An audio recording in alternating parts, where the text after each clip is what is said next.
한 청년이 있었는데 기독교 작가로 장래가 촉망되는 리차드라는 청년이 있었습니다.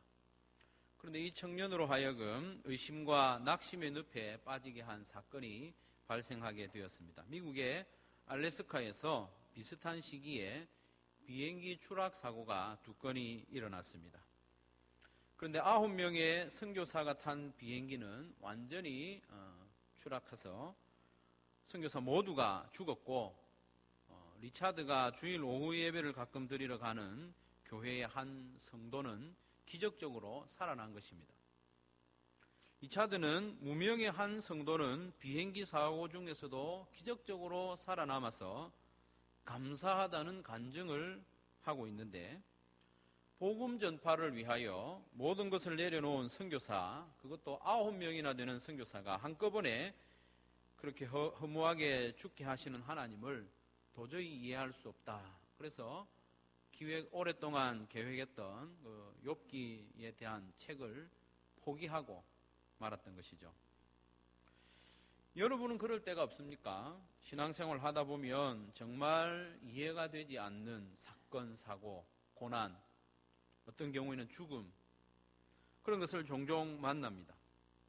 그럴 때 우리가 어떻게 반응을 해야 할지 오늘 말씀을 통해서 교훈과 은혜를 받기 원합니다. 오늘 우리가 읽은 본문에도 정말 이해가 되지 않는 사건이 기록되어 있습니다. 바로 스데반의 죽음입니다. 스데반은 참으로 탁월한 사역자였습니다. 예루살렘 교회가 구제에 관한 문제로 심각한 시련을 겪게 되었습니다. 그때 사도들은 구제와 재정 출납의 일을 맡아 섬길 7명의 집사를 세우게 됩니다. 이렇게 7명의 집사를 세운 후에 예루살렘 교회는 더욱 크게 성장하고 부흥했음을 사도행전 6장 7절에 이렇게 기록하고 있습니다. 하나님의 말씀이 점점 왕성하여 예루살렘에 있는 제자의 수가 더 심히 많아지고 허다한 제사장의 무리도 이 도에 복종하니라 말씀하고 있습니다.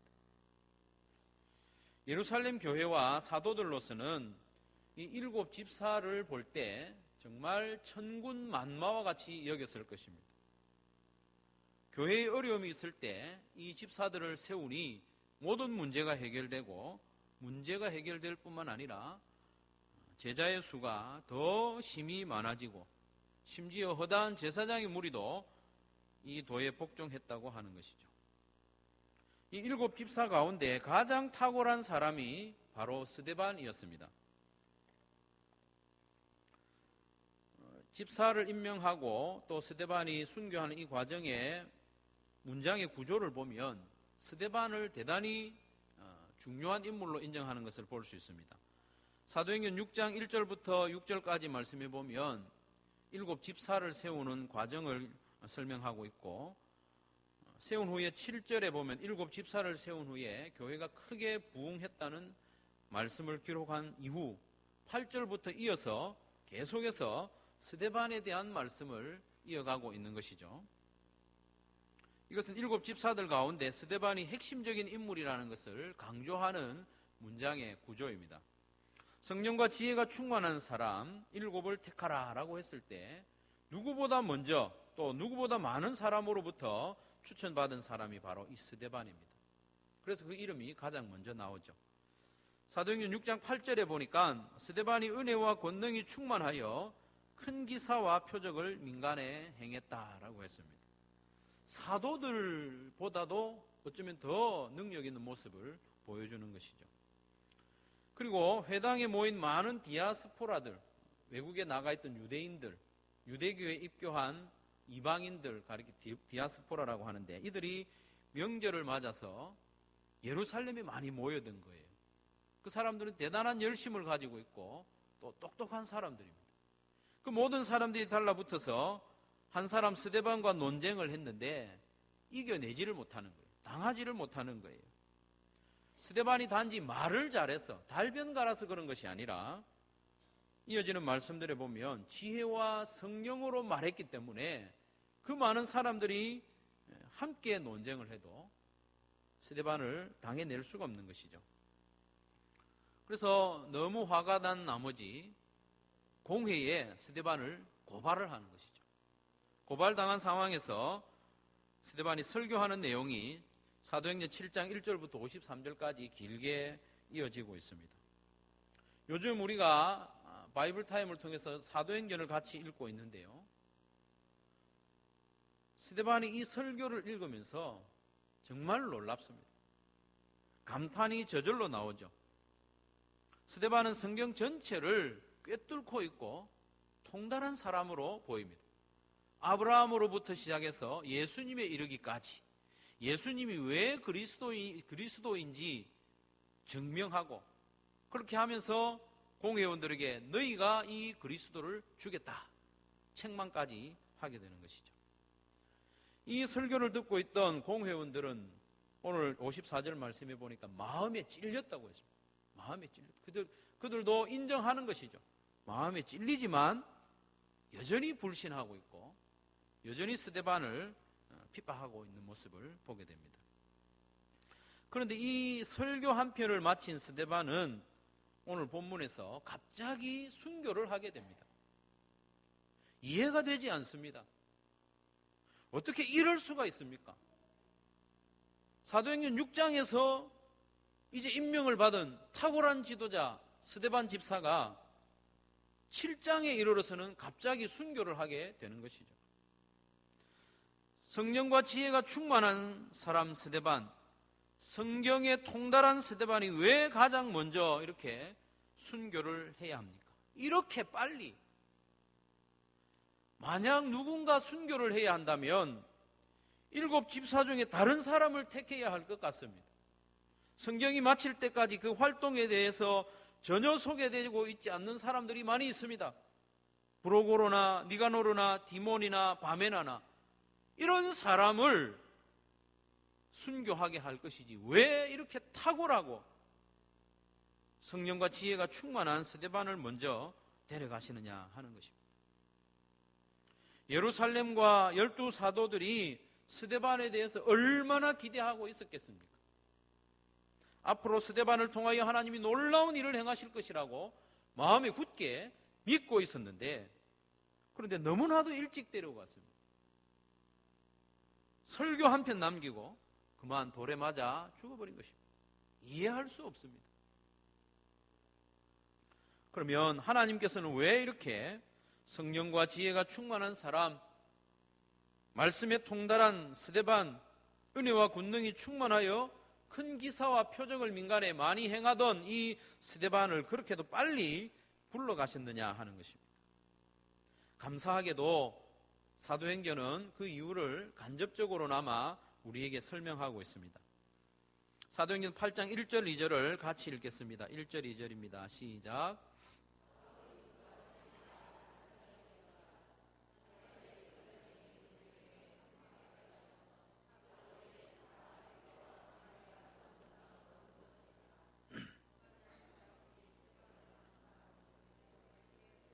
아멘. 4절 말씀도 제가 읽습니다. 그 흩어진 사람들이 두루 다니며 복음의 말씀을 전할세. 그렇습니다. 스데반의 순교로 인해서 교회에 큰 박해가 생겼고, 그로 말미암아 성도들이 유대와 사마리아로 흩어져서 복음을 전했다고 말씀하고 있습니다. 사도행전 1장 8절 말씀에 보면 오직 성령이 너희에게 임하시면 너희가 권능을 받고 예루살렘과 온 유대와 사마리아와 땅끝까지 이르러 내 증인이 되리라, 우리 주님께서 말씀하셨지 않습니까? 예수님의 말씀대로 성령이 임하셨고 권능을 받았습니다. 그래서 예루살렘 안에 있는 큰 무리가 주님께 돌아왔고 교회가 세워졌습니다. 많은 제사장의 무리도 주님께로 돌아왔습니다. 그러나 사도들을 비롯한 수만 명의 성도들은 여전히 예루살렘 안에만 모여 있었습니다. 그래서 하나님께서는 스데반의 순교를 제물로 삼아 이들이 흩어지게 만드신 것이죠. 박해가 일어나자 성도들은 유대 지역으로 흩어졌습니다. 흩어져서 복음을 전했습니다. 거기에도 교회가 세워졌습니다. 그리고 놀라운 것은 예수님의 말씀대로 사마리아에도 복음이 전해졌습니다. 집사 중에 한 사람, 빌립이 사마리아에 가서 복음을 전하고 표적을 행함으로 많은 무리가 주님께 돌아오고 거기에도 교회가 세워졌습니다. 그럴 때에 사도들은 사마리아에도 복음이 전해졌다는 것을 놀랍게 여기면서 사도들을 보내서 확인하게 하는 말씀이 이어지지 않습니까? 더군다나 스데반의 순교로 말미암아 땅끝까지 이방인들에게도 복음의 문이 열렸습니다. 사도행전 11장 19절에서 21절 말씀입니다. 그때에 스데반의 일로 일어난 환란으로 말미암아 흩어진 자들이 베니게와 구브로와 안디옥까지 이르러 유대인에게만 말씀을 전하는데 그 중에 구브로와 구레네 몇 사람이 안디옥에 이르러 헬라인에게도 말하여 주 예수를 전파하니 주의 손이 그들과 함께 하심에 수많은 사람들이 믿고 주께 돌아오더라. 아멘. 이 말씀에서 이방인들에게도 복음이 전파된 일을 소개하면서 굳이 스데반의 일로 일어난 환란으로 말미암았다고 밝히고 있습니다. 스데반이 순교함으로 그 순교를 제물 삼아 우리 하나님께서는 역사하셔서 이방인들에게까지 복음이 전파되고 교회가 세워지도록 했습니다. 그렇게 세워진 안디옥 교회는 전 세계에 복음을 전하는 귀한 일에 쓰임받는 놀라운 교회였습니다. 성도 여러분, 무슨 뜻입니까? 스데반의 죽음이 헛된 일이 아니라는 것이죠. 위대한 사역자, 성령과 지혜가 충만한 사람, 7 집사 중에 가장 뛰어난 사역자 스데반의 갑작스러운 이 죽음은 하나님의 실수가 아니라는 것입니다. 하나님이 실수해서 스데반이 죽은 것이 아니라는 것입니다. 스데반이 죽은 후에 그를 장사 지낸 성도들은 스데반을 그렇게 빨리 불러가신 하나님의 뜻을 알지 못했습니다. 그러나 세월이 조금 흐른 후에 누가가 쓴 이 사도행전을 통해서 하나님의 깊으신 뜻을 우리에게 알려주신 것이죠. 그래서 우리는 하나님께서 그렇게 빨리 스데반을 불러가신 이유를 알게 되었습니다. 스데반의 갑작스러운 순교가 안타까운 일이기는 하지만 그의 죽음은 결코 헛되지 않다는 것을 마음에 꼭 새기시기를 바랍니다. 예수님의 죽음을 통하여 이 땅에 교회가 세워진 것처럼 하나님께서는 스데반의 죽음을 통하여 그 교회가 유대와 사마리아와 땅끝까지 확산되게 하신 것입니다. 할렐루야. 지난 수요일 저녁에 강도사님이 설명했듯이 예수님의 죽음과 스데반의 죽음에는 비슷한 점이 참 많습니다. 스데반도 예수님처럼 공회에 의해 고소를 당했고 거짓말로 고발을 많이 당했습니다. 그리고 고소당하는 내용도 거의 비슷합니다. 그리고 죽는 순간에 기도했던 내용도 똑같습니다. 스데반도 기도하기를 내 영혼을 받아주옵소서. 이 죄를 저들에게 돌리지 마옵소서. 예수님 닮은 죽음이라는 것이죠. 하나님께서는 스데반의 갑작스러운 순교를 제물로 삼아 온 유대와 사마리아와 땅끝까지 복음이 전파되게 하는 역사를 행하신 것입니다. 그런데 모든 일에서 하나님의 뜻을 다 알 수 있는 것은 아니죠. 하나님의 뜻을 구체적으로 알지 못하는 사건들도 많이 있습니다. 지난 금요일 새벽에 잠시 말씀을 드렸습니다마는 요한의 형제 야고보의 죽음입니다. 사도행전 12장 1절과 2절에 보면 요한의 형제 야고보가 아무런 앞뒤 설명 없이 갑자기 순교해버립니다. 그때에 헤롯 왕이 손을 들어 교회 중에서 몇 사람을 해하려 하여 요한의 형제 야고보를 칼로 죽이니 라고 말하면서 야고보에 대한 기록이 끝입니다. 야고보는 예수님의 12제자 가운데 특별히 훈련받은 세 제자 중에 한 사람입니다. 예수님께서는 항상 3명의 제자를 특별히 가까이 하셨는데 베드로와 요한과 야고보였습니다. 야이로의 죽은 딸을 살리실 때도 이 3명은 곁에 있었고 변화산에 올라가실 때에도 이 3명만 데리고 올라가셨고 겟세마네 동산에서 마지막으로 기도하실 때 나머지 제자들은 좀 멀리 있었지만 베드로와 요한과 야고보는 지척에 두고 기도해달라고 부탁한 그런 인물들입니다. 그래서 베드로는 예수님이 승천하신 이후에도 예루살렘 교회의 주도적인 일꾼이었고 온 세계에 복음 전하는데 중요한 인물이었습니다. 요한도 마찬가지로 사도들 가운데 마지막까지 살아남아서 교회를 섬겼고 요한계시록을 기록하는데 쓰임을 받았습니다. 그런데 유독 이 야고보만은 그 사역에 대해서 성경에 아무런 기록이 없습니다. 다만 순교할 때 헤롯이 칼을 들어 야고보를 죽였다, 그 기록만 남아있는 것입니다. 그렇지만 야고보도 하나님의 일에 귀하게 쓰임 받았을 것임을 우리는 믿습니다. 우리가 구체적으로 그 내용을 알지는 못하지만 그의 죽음을 통하여 분명히 하나님께서 역사하셨음을 믿으시기를 바랍니다. 공중에 날아다니는 새 한 마리도 하나님의 허락 없이는 떨어지지 않는데, 그렇다면 하물며 예수님께서 특별히 훈련시킨 야고보 사도의 순교가 무단한 죽음으로 끝났겠느냐 하는 것입니다. 아닙니다. 하나님께서는 반드시 그 죽음을 통해서도 귀한 역사를 이루신 줄로 믿습니다. 사랑하는 성도 여러분, 우리가 이해할 수 없는 사건과 아픔을 만날 때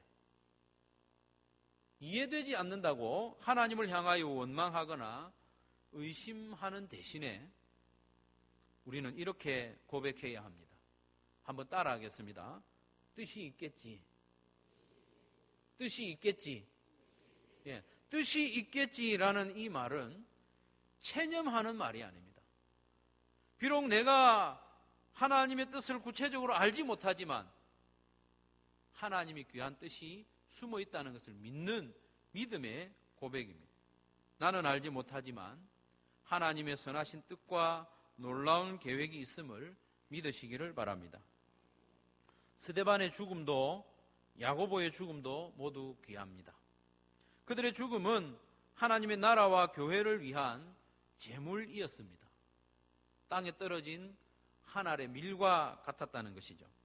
한 알의 밀이 땅에 떨어져 죽지 아니하면 한 알 그대로 있고 죽으면 많은 열매를 맺느니라.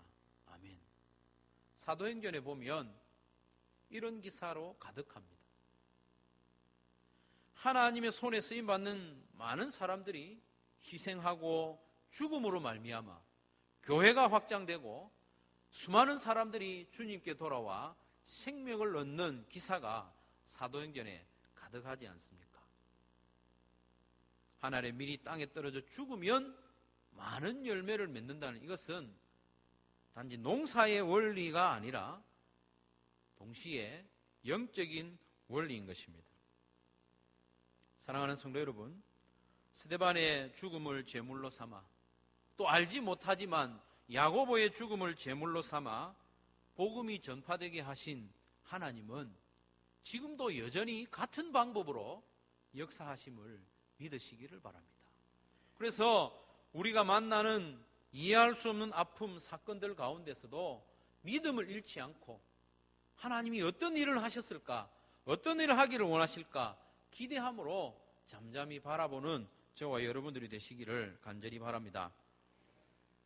1866년 9월 2일에 평양 근처 대동강변에서 토마스 선교사가 무참히 살해된 것을 여러분 아실 것입니다. 그는 제너럴 세먼호를 타고 선교를 하기 위하여 왔지만 이 배가 좌초되면서 배 안에 있던 모든 사람들이 칼에 맞아 죽게 됩니다. 토마스 선교사님은 젊음을 바쳐 선교에 헌신했습니다. 그런데 그의 아내는 중국에서 임신한 가운데 갑자기 죽어버렸고, 그런 가운데서도 이 조선 땅에 복음을 전하고자 배를 타고 왔습니다.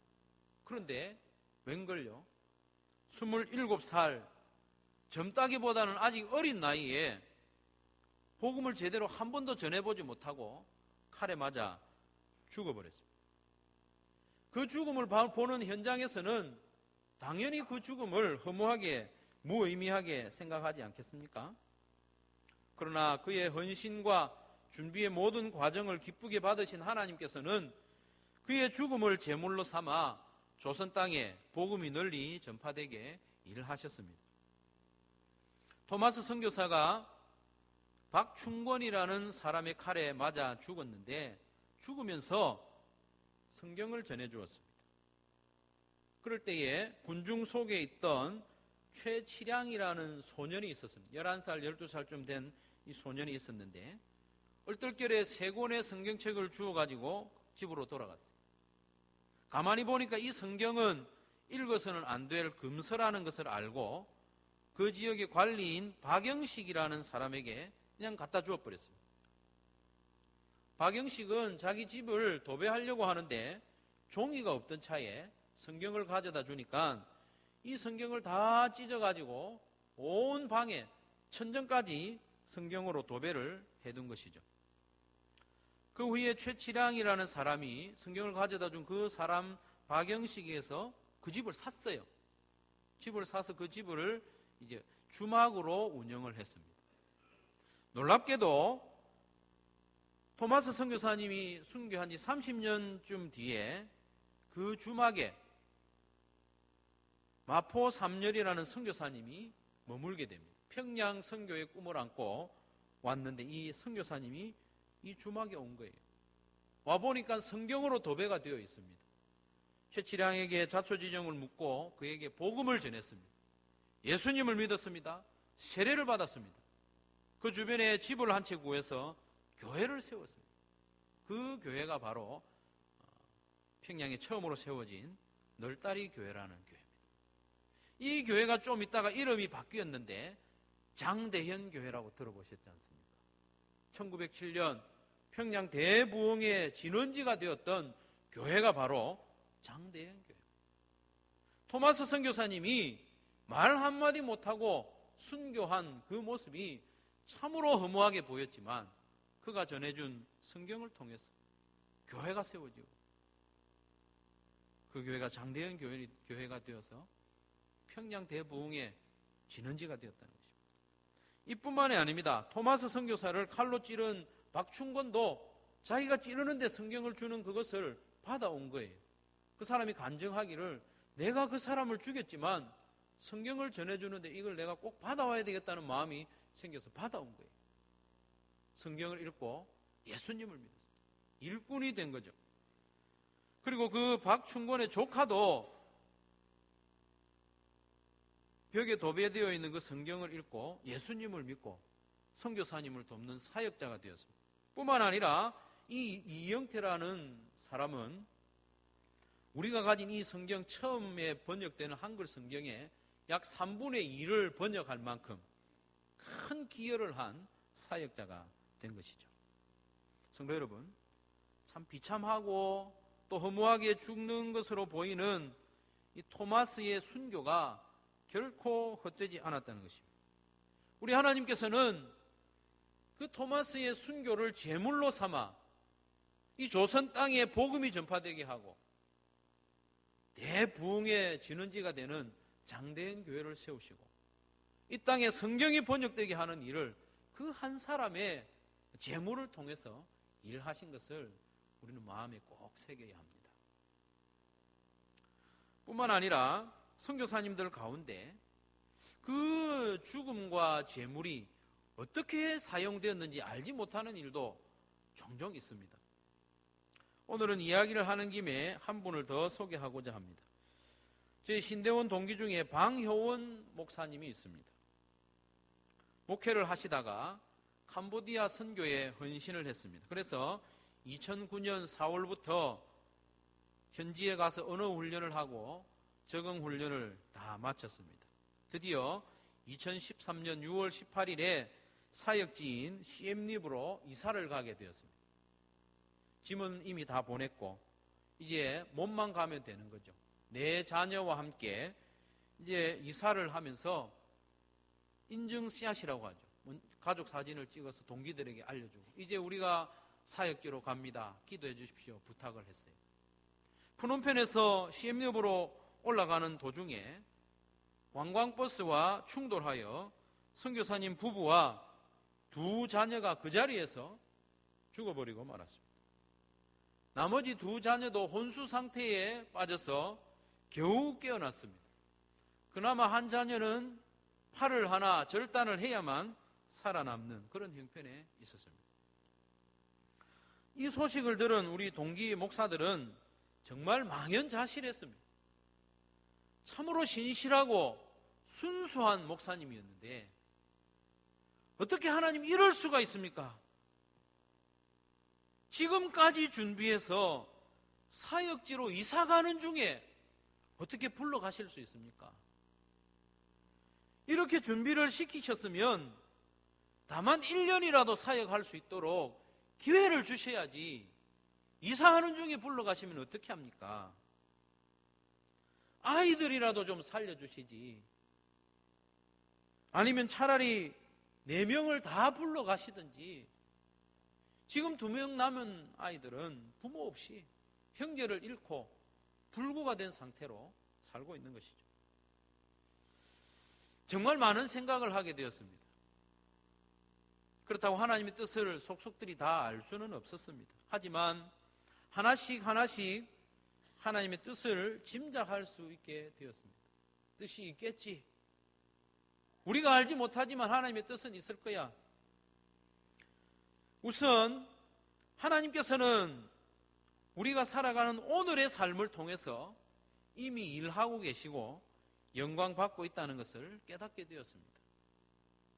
비록 오늘의 삶에서 눈부신 열매와 꽃은 발견할 수 없을지라도, 오늘은 준비하는 과정 중에 있을지라도, 오늘이라고 하는 이 날은 하나님의 역사에 이미 쓰임받고 있음을 깨닫게 되었습니다.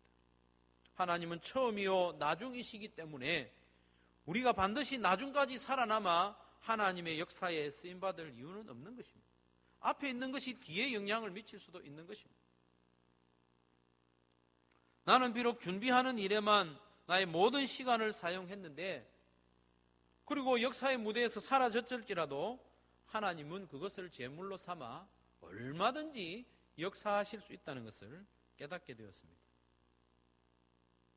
2세기의 교부이자 위대한 신학자인 터툴리안은 우리에게 이런 말을 남겨두면서 답답한 우리의 마음을 시원하게 해줍니다. 순교자의 피는 교회의 초석이 된다. 순교자의 피는 교회의 초석이 된다. 그것이 어떻게 사용되었는지는 모르지만 하나님께서는 그 피와 제물을 통해서 역사하신다는 것입니다. 사랑하는 성도 여러분, 우리의 인생과 신앙생활의 여정은 제물이 되어가는 과정입니다. 예수님이 십자가에서 제물이 되심으로 세우신 교회를 위한 제물이 되어가는 과정입니다. 우리를 위하여 십자가에 죽어주신 예수님, 그 예수님을 위한 제물이 되어가는 과정이 우리의 인생입니다. 우리의 인생은 별것 아닙니다.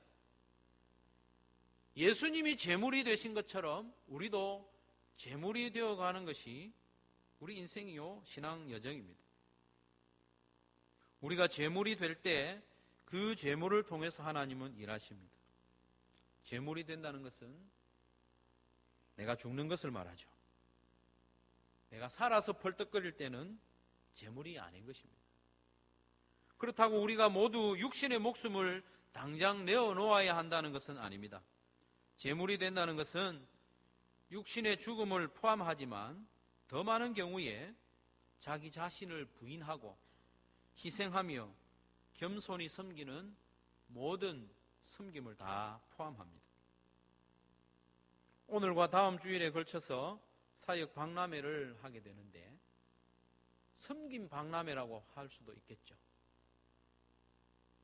기쁜 마음으로 섬김에 동참하시기를 바랍니다. 섬기는 것이 제물이 되는 것입니다. 낮아지고 희생하고 헌신하고 다른 사람의 발을 씻기고 대가나 칭찬을 기대하지 않고 섬기는 그리고 자존심, 체면 다 망가져도 또 억울한 일을 당해도 주님이 제물이 되어 세우신 한소망 교회를 위해서, 주님이 제물이 되어 구원하신 한 영혼을 위해서 희생하는 그 성도가 바로 제물이 되는 것입니다. 죽는 사람이 제물입니다. 사랑하는 성도 여러분, 주님께서 십자가의 제물이 되심으로 세우신 교회를 위하여, 그리고 또 한 영혼을 위하여, 그리고 예수님을 모른 채 죽어가는 많은 영혼들을 위하여 기꺼이 제물이 되어가는 저와 여러분들이 되기를 주님의 이름으로 축원합니다.